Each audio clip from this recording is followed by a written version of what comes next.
Hello everyone, so better afternoon to all of you. 1000 plus responses in our marks calculator.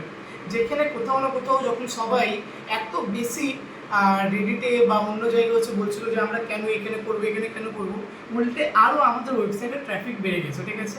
1000 plus responses তোরা জানিস ডব্লিউবিজিতে তো মোটামুটি 1 থেকে 1.5 লাখ জন মানে এক্সাম দেয়, ঠিক আছে।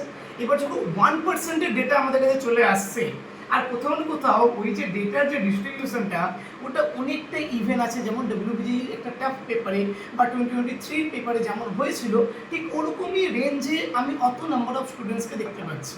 তো কাট অফটা অবভিয়াসলি লো যেতে চলেছে, যেটা আমি আগেও বলেছিলাম। আমার যে মার্কস ভার্সেস র্যাঙ্কটা আছে সেটা স্লাইটলি একটু ইনফ্লেট করা আছে 2023-এর থেকে, কারণ যেহেতু প্রিপারেশন লেভেলও স্টুডেন্টসদের বেড়েছে, আর তার পাশাপাশি তোর হচ্ছে নাম্বার অফ স্টুডেন্টসও বাড়বে, তাই জন্য একটু ইনফ্লেট করা আছে। বাট 2023-এর মতন যাওয়ারও পসিবিলিটি আছে, আর 2023-এর মতন গেলে তোদেরই ভাবে, ঠিক আছে। চল একটু দেখে আই, একটু গ্লিমস নিয়ে নিই আমরা। দেখ 110 থেকে 120-র মধ্যে একজন আছে, এখনও একজনই আছে 110 থেকে 120-র মধ্যে। 100 থেকে 110-এর মধ্যে 4 জন আছে, 90 থেকে 100-র মধ্যে 7 জন আছে। আচ্ছা, এই যে 90 থেকে 100 মানে শুধুমাত্র 90 থেকে 100 যারা স্কোর করছে, এই যে 100 থেকে 110 মানে 90 প্লাস বা 100 প্লাস, তাদেরকে এখানে কিন্তু ইনক্লুড করেনি, ঠিক আছে। 80 থেকে 90-র মধ্যে 11 জন স্কোর করছে, 70 থেকে 80-র মধ্যে 30 জন স্কোর করছে, 60 থেকে 70-র মধ্যে 56 জন। যেখানে গিয়ে কোথাও না কোথাও এবার নাম্বার অফ স্টুডেন্টস বাড়বে, ঠিক আছে। কেন বাড়বে? কারণ এই যে রেঞ্জটা 60 to 70, এই রেঞ্জে কী হবে, যে ম্যাক্সিমাম যারা মোটামুটি প্রিপারেশন নিয়েছিল তারা এই রেঞ্জে গিয়ে লাইক করবে। তারপরে অ্যাজ ইউজুয়াল যেমন হচ্ছে 50 থেকে 60-র মধ্যে 109 ক্যান্ডিডেটস, 40 থেকে 50-র মধ্যে 163 ক্যান্ডিডেটস, 30 থেকে 40-র মধ্যে 230 ক্যান্ডিডেটস, 20 থেকে 30-র মধ্যে 220 ক্যান্ডিডেটস, 10 থেকে 20-র মধ্যে 148 ক্যান্ডিডেটস, আর 0 থেকে 10-এর মধ্যে 48 ক্যান্ডিডেটস। তো এরকমভাবে আমাদের মার্কস ভার্সেস র্যাঙ্ক বা যেটাই বলিস তোরা কাট অফটা লো যেতে চলেছে। আর এটাই আমাদের আপডেট, যেটা আমি দিয়ে দিলাম। তোরা এখানে দেখতে পারিস যে টোটাল সাবমিশন কত আছে, এখানে দেখতে পারিস 1037।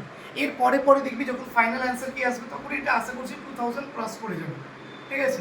সো তোদের জন্যই ভালো নিউজ যে তোরা বেটার ওয়েতে আরও হচ্ছে ভালো মানে র্যাঙ্ক করতে পারবি, আর কাট অফটা লো যেতে চলেছে। আর বাকি আর একটা জিনিস, যারা এখন আমাদের কলেজ প্রেডিক্টর চেক আউট করিসনি, এইখান থেকে দেখ তোরা হচ্ছে নিজেদের মার্কস ক্যালকুলেটারে যারা করেছিস তারা একটা জিনিস এখান থেকে দেখতে পারিস কি, যে এইখানে তোরা দেখতে পারবি যে এক সেকেন্ড একটু লোডিং হচ্ছে একটু টাইম নিচ্ছে,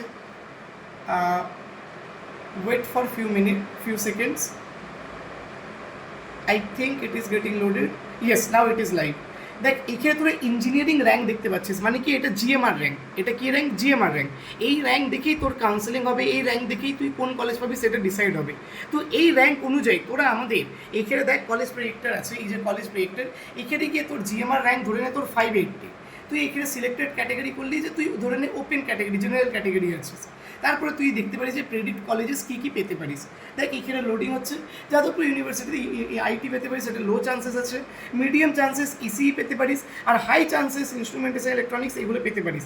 এবার অনেকের থাকবে হয়তো র্যাঙ্ক এত ভালো আসছে না, কারণ র্যাঙ্ক ধরে নেওয়া হচ্ছে 15,000 আসছে। তো 15,000-এ কী গভর্নমেন্ট কলেজ কী প্রাইভেট কলেজ পেতে পারিস ওইগুলোও দেখতে পারিস। এখানে দেখ তোর প্রাইভেট কলেজ গভর্নমেন্ট কলেজ কী পেতে পারিস সব এখানে দেখিয়ে দেবে। সো যারা কলেজ প্রেডিক্টর চেক আউট করিস চেক আউট করে নিস, অনেক ইম্পর্টেন্ট আছে, তোদের জন্যই এই কলেজ প্রেডিক্টরটা বানানো হয়েছে। সো ডেসক্রিপশন বক্স আর আমাদের কমেন্ট সেকশনে দুটোতেই কলেজ প্রেডিক্টরের লিঙ্কটা প্রিন্ট করা আছে। আর যারা আমাদের কাউন্সিলিং প্রোগ্রামে জয়েন করতে চাস দেখবি নিচে হোয়াটসঅ্যাপ নাম্বার দেওয়া আছে, ওইখানে কন্ট্যাক্ট করতে পারিস। Thanks to all, tata, bye bye.